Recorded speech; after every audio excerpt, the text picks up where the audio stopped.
she was in considerable pain. That's true, too, isn't it? There was a man in the next room screaming over a kidney stone. Should we put him out of his misery? Ma'am, that's Jane Crusen's family sitting right there. That's her husband, her son, and her 2 daughters. Are you telling them that you equate her cancer with a kidney stone? I didn't say that. Yeah, you did, Miss McKenzie. That's exactly what you just did. While I was working on LA Law, depicting a very glamorous side of the legal profession, which really wasn't that real, it always sort of occasioned me to think, well, what about a series that revealed how it really is? And that is not big cases and big verdicts from week to week, but the nuts and bolts of the actual practice of law. Did your bookie die? Coleman got triple life without parole. The DA won't budge on Rachel Reynolds. Dan Moriarty skipped bail, which I put up personally I could use because the landlord is threatening to evict us again, and it's 2:30. Oh, another day. It wasn't necessary to set it in Boston, but Boston was the world I knew. I had practiced law myself for 3 years there. I knew how the courtrooms felt. I could still smell them. It was an old feeling. I felt if I was going to truly convey that feel and smell and touch to an audience, it would help if it were one that I truly knew. So I chose Boston. We were looking to have a cauldron of attorneys trying to live ethical lives in an unethical arena. You were assigned to this case. I'm just a piece of snot you want to blow out your left nostril and be done with. Hey, don't flatter yourself, all right? You put a gun to an 80-year-old lady's head. If my snot sunk to your level, I'd be on antibiotics, and you can trust that. By initial design, Bobby was sort of slovenly, overweight, unkempt kind of slob. It was a guy who was so busy and so overwhelmed that he just didn't have time to look in the mirror, and it showed. We went about casting the character and really didn't quite find him, and then all of a sudden Dylan became available. There was no way we were going to be able to depict Dylan McDermott as a slob or unkempt or anything other than the good-looking leading man guy that he is. Bobby's always a little bit trying to find himself. You know, I think Bobby's sort of a question mark in terms of what he wants, or his passion definitely is in the courtroom. I think that's where he feels the most comfortable, and in his real life he's sort of floundering and trying to find himself. Where to? I just want to turn the corner. Don't we all? Dylan McDermott as Bobby is a guy who's constantly dealing with an anti-authoritarian personality, namely himself. There is definitely some favorable treatment going Pearson's way. Nobody comes in this room and strong-arms me. Get off this case. The Bobby character was always railing against authority, always rooting for the underdog. He really believes it's not about the money, it's not about the fame or the power or anything of that stuff. It's really about helping people. Am I to understand that instead of accepting $200,000, you settled on $140 plus hospital care? Yeah. Jimmy, you said you don't know what this place is. What you just did? I like to think that's exactly what this place is. David, when he originally conceived the character of Bobby, was really conceiving somebody who was a blend, if you will, of Dylan McDermott and Michael Bottalucco, the Jimmy character. But I was very taken with Michael. I thought this was an actor and a persona that was special. He was so engaging that we decided to write him in as a regular beginning in the second episode. Jimmy was a character that could embrace some of the qualities that we had to forsake by casting Dylan McDermott. That kind of tweed jacket, frumpy kind of guy, all of a sudden became Bottalucco. Hey, Jimmy. Eugene Young. Don't know that we've officially met. Welcome.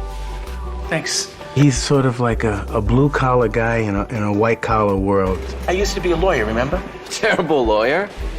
Jimmy, you never won a case. He was a marvelous addition to the show, and his character was a very important character to have because it was the one character who truly carried an inferiority complex about himself. I'm not a good closer. I come off too nice. I gotta be strong, you know? I gotta be tough. Got it. Sorry to bother you. These lawyers aren't guys with, knights in shining armor. They're just regular people, like regular lawyers are. And they go in there and they struggle and they try to do their best, and sometimes they win and sometimes they lose. I won! You won! We both won! There is a city councilman who is dead. People want to know who stuck that knife in him. And they will. How? When? Eleanor, great street fighter. If you are being sued or you plan to engage in any kind of litigation, she's the kind of lawyer that you would like to represent you. This was an actress that had very special qualities. So we crafted Eleanor to fit Cameron a little bit, and she crafted Eleanor as well, and her depiction of her, and it turned into a pretty special character. The great thing about working for David is instead of trying to make you conform into some standard, he likes to take what is so unique about you and bring it to your character. I think I was most taken with the humanity of both Cameron and then ultimately Eleanor through Cameron. You got a murderer off on the moral integrity of his cold-blooded execution. You want to fire me? Go right ahead. But please, Bobby, do not lecture me. By initial design, this was a series that was going to be comedic as well as dramatic. Eugene was a character that I was hoping to embrace many of our comedic attributes. Just out of curiosity, anybody here who didn't do it? I'm shocked. As the series unfolded, what we realized we had in Steve was an enormously powerful actor. So much as go near your ex-wife again. Leave a funny message on the machine, whatever. I will be dispatching 2 of my delinquent accounts to separate the tops of your kneecaps. He comes at things from a straight-on perspective, a hard work perspective. He's very clear about the difference between justice and law. What are you going to say, Stephen? That you were just out taking a moonlight stroll on the streets of South Boston? Nature walk? You got 3 felony priors. How would that look? They didn't make their case. That's our defense. Again, you underestimate me. Dickie. Can I call you Dick? Cute. There's this new piece of legislation out. It's called the Constitution. More cute. I'll win this! Lindsay was our Harvard law student, and what we were looking to accomplish with that character early on in the series is to juxtapose the actual practice of law against the promise of what law should be as told to an idealistic law student. Professor? I suppose I should be flattered that you've finally taken an interest in tort law. I would never have expected it, given your fetish for the Constitution. I'm up against you? And she probably thought that she'd be in a big law firm, big high-rise, high-powered attorney. And here she is with Bobby. And she's got her little corner. And I think that she's trying to figure it out as she goes. She's very green. I mean, she's really by the book. We don't have the experts lined up because we couldn't afford to hire any. We don't have the science on addiction because we didn't do the legwork. We're going with nothing because that's what we have, nothing. And you're throwing me this case not because of any confidence, but because you don't want to be the one to take the fall. Lindsay, to me, was the character who always was fabulous. She's a very, very bright woman, and I think the character's intelligence you feel. U.S. versus Nielsen, 10th Circuit, 1993. Officer smelled burnt marijuana. Car search okay, trunk not okay. U.S. versus Seals, 5th Circuit. And here, you really wobble. He not only went into the trunk, he opened a container. Chadwick, we've all read that one. Tell me, Doctor, I have a shooting homicide next week. If the defendant correctly points out that the leading cause of death in teenage boys is gunshots, should that excuse his pulling the trigger? Objection! No, I'd like to respond to that. For you to equate what I did to a shooting homicide sickens me. Well, if you're sick, please don't go to a doctor who's quick with the morphine. Objection! Sustained. Please take your seat, Dr. Richards. Laura Flynn, again, was a character that came in to read for one role, and that role was Ally McBeal, actually. She had a great audition for that role, ended up going to Callista Flockhart, but I couldn't get Laura out of my mind either, and thought this is a very strong, intelligent actress, and I'd always planned to introduce a district attorney into the show, so she was the only one I thought of, and we went right to her, and we're fortunate enough to get her. It's nice to play someone that I think or I hope is coming off very powerful, at times intimidating, and it's nice to see that David is also showing that you can be silly too. How do you think she was capable of 5 shots? I don't. I think it was suicide. He shot himself 5 times. I'm just prosecuting her because I don't like her outfit. There's probable cause hearing or constitutional challenge. They would have been so futile. Yeah, but you could have preserved the grounds for appeal. How I choose to defend a case is none of your business. Wait, firm business is my business. She is someone who is persevering, someone who has a certain degree of integrity and maturity. There's a simplicity to her persona and to her grace and who she is here. I don't know what's going on with this bank loan. I'd like to say I don't care, but I do care. Because this place of business is where I come to work every day. And if you expect me to be a part of your schemes or lies or whatever it is you're pulling, then you've never bothered to know who I am. She's one of the finest dramatic actresses that I've ever worked with. She was very underutilized. We all knew it. And we had a great asset in her, so we quickly had her go to law school during the off season, and she turned up in year 2 as a lawyer. Jimmy, Bobby knows you're a good lawyer. Right. Why won't he give me a case? Why don't you think about it? They were an extremely unselfish group, probably one of the most professional groups of actors I've ever worked with. These actors all were smart, collegial, respectful of one another, and prepared. They were always there to do their best.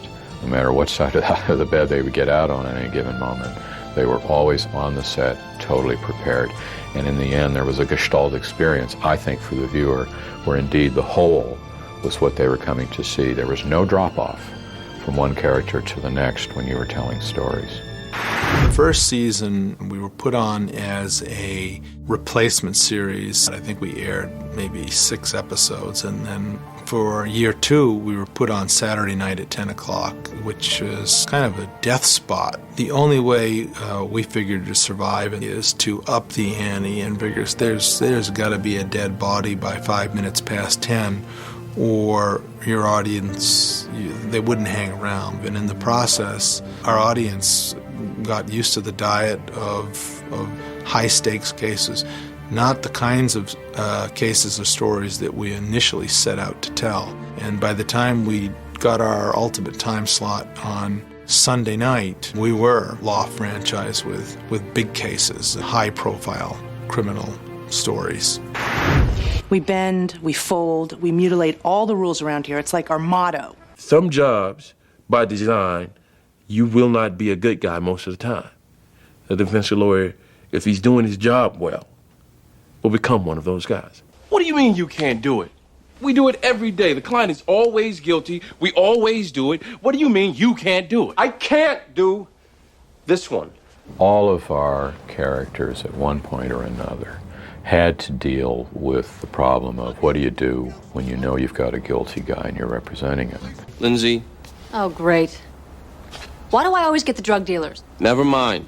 There's always a moral question in each episode, but it's not like, it's not a morality play in terms of the heaviness of it, but there is always the question of who are you? Who are you as a human being? And the decisions you make on a daily basis kind of make you that human being. You are scared. You think it's tough defending the guilty, Lindsay? try the innocent. It's terrifying. And I think that's what David does a lot. He puts people into an arena that will force them to be who they really are. I read the first pilot, I knew that this guy was incredible. I had seen just a little bit of Picket Fences and Chicago Hope, but when I read this, I knew this was a perfect fit for me. You know, I knew it was why I had become an actor. You stood in this room last week and you called me lost. You just gave life with no parole to a person you know could be innocent. If you are so myopic over the black letter law that you can't even see what you're doing, then you are the most lost person I know. Get out! Every episode deals with everyday, controversial issues. And to me, that's the kind of theater and the kind of television and the kind of art that I would like to be a part of, that forces people to look at themselves, look at other people, and look at issues that make you possibly question how you are thinking now. Lindsay, I'm trying to save a baby here. You're going into court arguing a woman has no right to control over her own body. I would think I that... am pro-choice. This case is not about pro-choice. Tell it to the mother. I always like to gravitate to those issues because when you explore ethics, it gets to inform on the character and explore the character as well as the case itself. Most of our cases were not just about winning or losing, but how they were going to get there. If I don't give the closing of my life tomorrow, a 17-year-old girl loses hers. Probably forever. That's what keeps people coming back in anything, is the story. I mean, we have great stories, and David is able to come up with them on a weekly basis. And I think also we have really, really good actors, you know, compelling actors that you want to watch. So I think character will make you want to come back, that you'll fall in love with these characters. I think on this show, more than any other that I have seen, that sense of heart. There's a real sense of heart in this show that I hope will translate to a lot of people out there. If you never believe anything I ever say, believe that this is the last and final offer. What's the number? 1.7 million.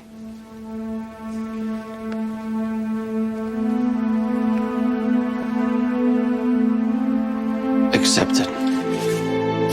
This is yours. Tell your client, congratulations. This is good. Can we get a conference table now? Yeah.